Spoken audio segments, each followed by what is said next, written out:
about 2014. Probably about right after basic training, I noticed it a little bit. I was about 20 years old at the time.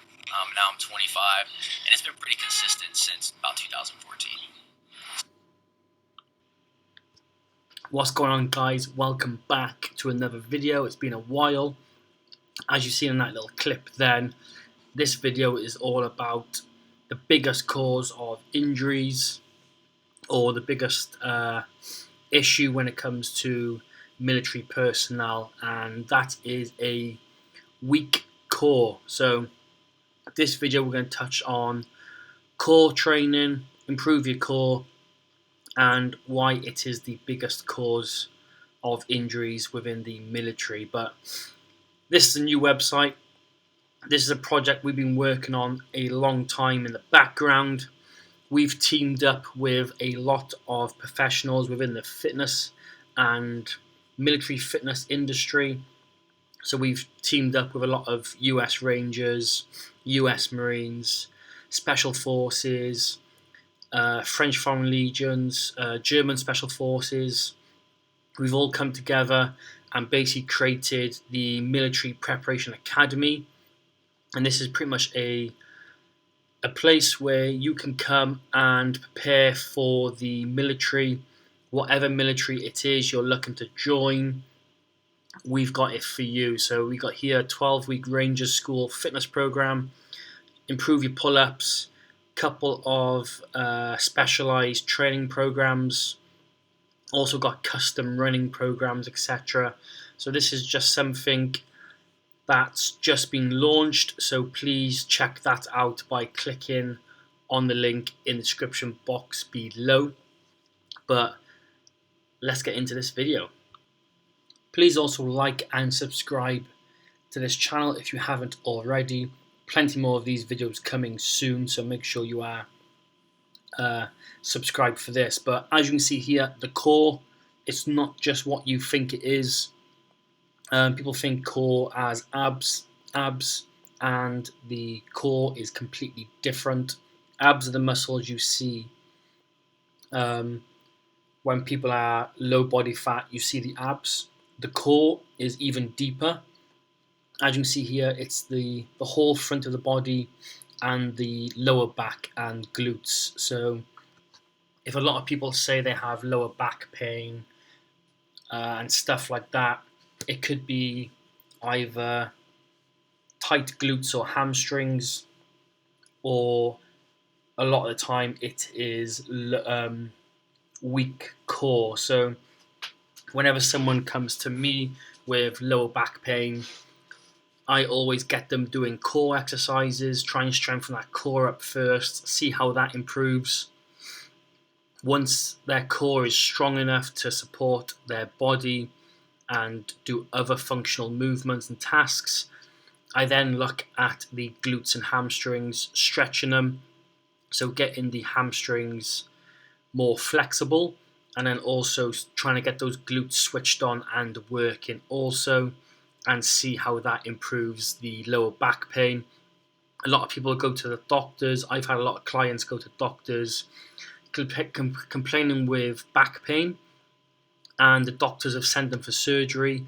They've had surgery on their spine when it was literally just tight hamstrings, or their glutes wasn't switching on. So just be careful. Eliminate sources first before you go down the route of surgery, doctors, etc. So look into it, do your research, speak to specialists, strength conditioning coaches, physios, etc. before you go to the doctors, because they're not always right. They basically read from a book. But yeah, as you can see here, the core is what basically holds our body together when we're standing up, and what keeps us upright, etc. So imagine if you've got a weak core and then you join the military and then you chuck a heavy pack on your back.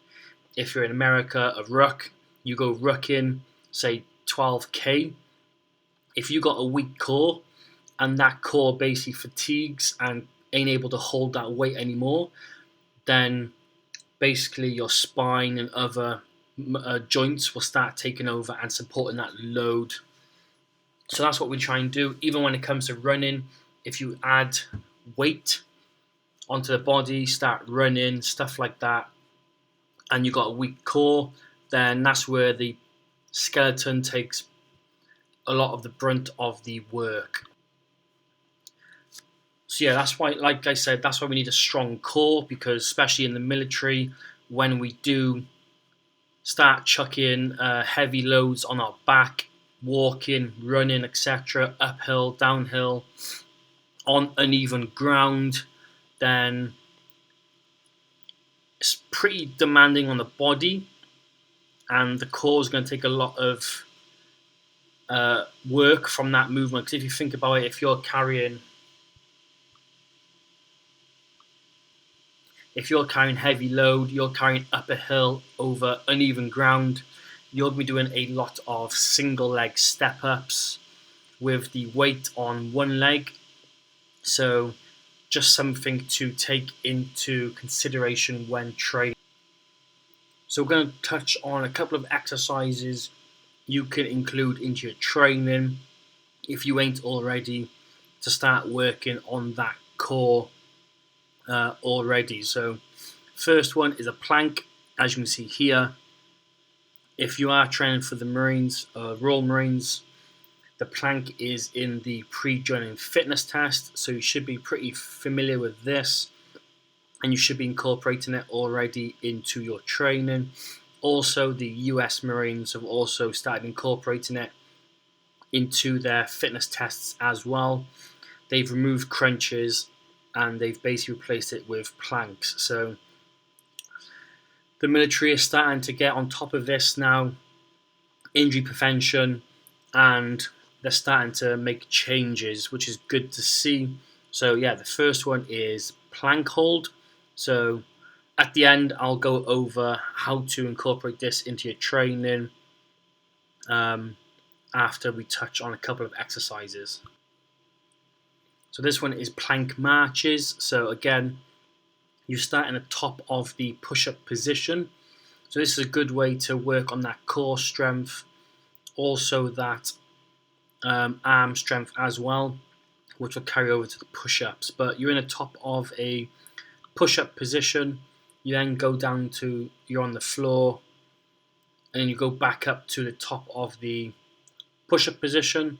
You can also do leg raises like this, really squeezing the glutes at the top. So you can go down to your arms like she'll do now, down to her arms, and you can go back up to the top with your arms. So you're marching with your arms, or you can do marching with your legs like she's doing now. You've also got side plank as well, as you can see here, demonstrated very well by Marcus. So this one, you're working the obliques, so the side of your body here.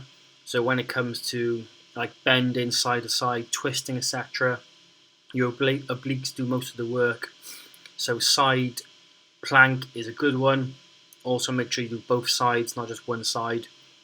You can also do a star plank, which is the same thing, but you basically just create a star with your arms and legs. So your arms will go out, so you have straight arms in that T position, and then your legs would basically be spread out in like a V position, so a star shape. Again, makes it a little bit more challenging, and having that leg raised engages that glute, so that side glute. Again, it just helps switch on that glute, help prevent that lower back pain as well.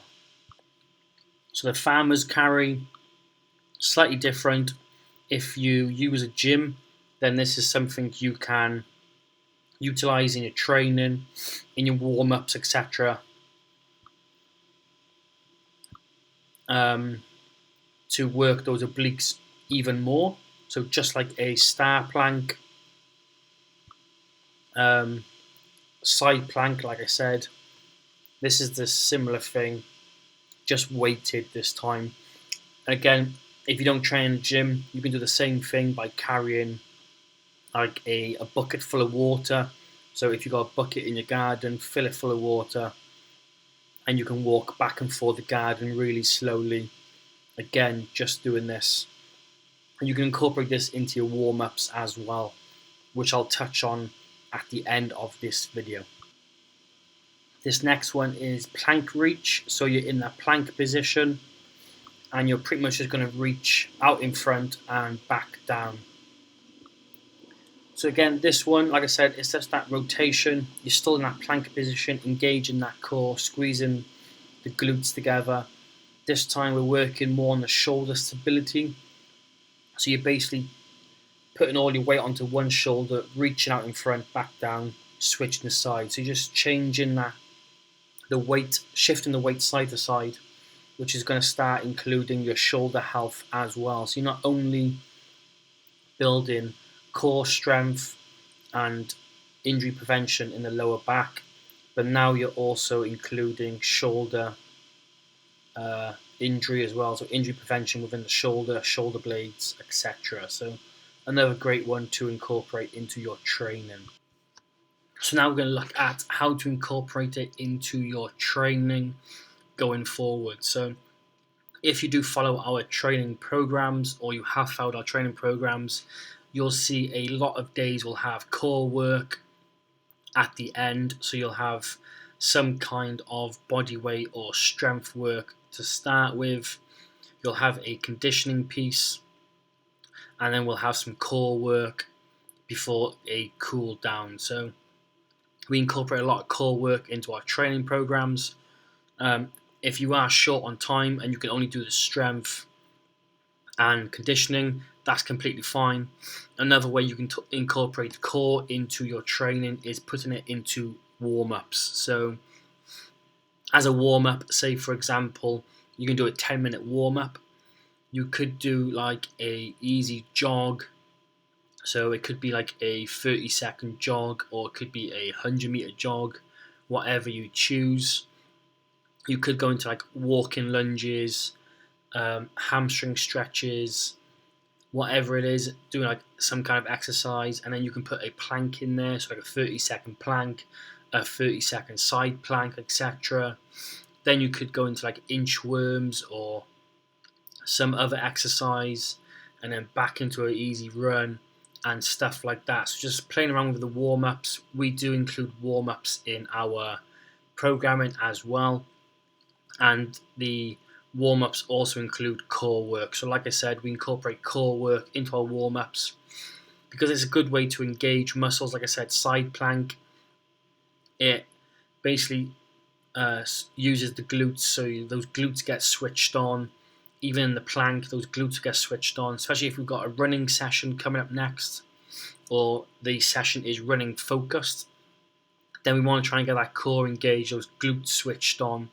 So when you do start running and pounding that pavement, those muscles are fired up and good to go. Especially with running, because it's a single leg movement. You are running basically leg to leg, so you want those glutes firing up, so they're doing majority of the work when you're running. So warm-up is a good one if you're short on time. Again, if you're doing exercises, make sure you're mixing her up during your training, so you're not just doing plank every day. If you do plank one day, maybe do side planks the next day, or farmer's carry, or plank marches. Mix it up.